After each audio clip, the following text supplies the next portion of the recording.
Hello everyone, welcome back to my channel. ఈరోజు మన వీడియోలో టాపిక్ ఏంటంటే టాలీవుడ్ ఇండస్ట్రీలో ప్రభాస్కు ఉన్న క్రేజ్ అంతా ఇంత కాదు.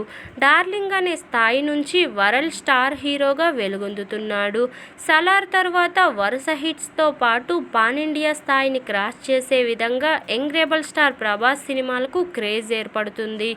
టాలీవుడ్లో ప్రభాస్ టాప్ హీరోగా ఉండడమే కాదు, ఆయన చేసే దానాల రూపంలో నిజంగానే టాప్లోనే ఎప్పుడూ ఉంటాడు అని అనడంలో తప్పు లేదంటున్నారు అభిమానులు. ఎందుకంటే చాలా వరకు ప్రభాస్ చేసే దానాలు, సహాయాలు బయటికి రాకుండానే చూసుకుంటారు. గత ప్రభుత్వ హయాంలో కూడా అడవుల్ని దత్తత తీసుకుని వాటి కోసం కోట్ల రూపాయలు విరాళంగా ఇచ్చిన విషయం తెలిసిందే. తాజాగా వయనాడ్ వరదల బాధితుల కోసం 2 కోట్ల రూపాయలను కేరళ ప్రభుత్వానికి అందించి తన దానగుణం ఏంటో మరోసారి చూపించాడు. అయితే ప్రభాస్ చేసే ఇలాంటి సహాయాలు కాదు, ఇప్పటి వరకు ఎవ్వరికీ తెలియని మరో వార్త ఇప్పుడు బయటికి వచ్చింది.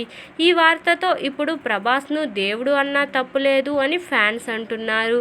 ఎందుకంటే ప్రభాస్ విద్యాదానం కూడా చేస్తున్నాడు. ఒకరిద్దరికి కాదండోయ్, ప్రతి సంవత్సరం ప్రభాస్ సుమారు 100 మందికి పైగానే విద్యార్థులను చదివిస్తున్నాడు. హైదరాబాద్ మాదాపూర్లోని ఫేమస్ స్కూల్లో ఏటా 100 మంది విద్యార్థులు ప్రభాస్ పేరు చెప్పుకొని చదువుకుంటున్నారని మీకు తెలుసా? ఈ 100 మంది విద్యార్థులు చదువుకునేందుకు ఫీజులు ప్రభాస్ చెల్లిస్తున్నాడని సమాచారం. ఇందుకు భారీగానే డబ్బు ఖర్చవుతోందట. అయినప్పటికీ తాను చేసే మంచి పనికి పబ్లిసిటీ ఉండకూడదనే ఈ విషయాన్ని ఎవరికీ తెలియకుండా ఉంచినట్లుగా తెలుస్తుంది.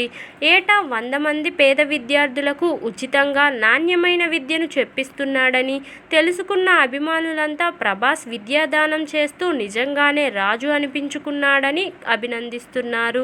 అందుకే ప్రభాస్ సినిమాలు ఎన్ని ప్రేక్షకాదరణ పొందకుండా ఫ్లాప్ అయినప్పటికీ డార్లింగ్ క్రేజ్ మాత్రం తగ్గడం లేదు.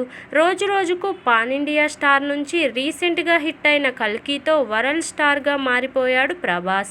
కల్కి హిట్ను ఎంజాయ్ చేస్తున్న ప్రభాస్ నెక్స్ట్ చేస్తున్న సినిమాల కోసం ఫ్యాన్స్ ఎదురు చూస్తున్నారు. ప్రస్తుతం ప్రభాస్ సందీప్ వంగా డైరెక్షన్లో స్పిరిట్, మారుతి డైరెక్షన్లో రాజాసాబ్ సినిమాలు చేస్తున్నాడు. ఇక డార్లింగ్ పెళ్లి వార్త కోసం కూడా ఆయన ఫ్యాన్స్ అంతా ఎంతో ఆతృతగా ఎదురు చూస్తున్నారు. మరి ఈ శుభవార్త కూడా ఎప్పుడు చెబుతారో వేచి చూడాల్సిందే. ఇదండి ఈరోజు టాపిక్. ఈ వీడియో కనుక మీకు నచ్చినట్లయితే లైక్ చేయండి, షేర్ చేయండి, సబ్స్క్రైబ్ కూడా చేయండి. Thank you for watching. Bye everyone.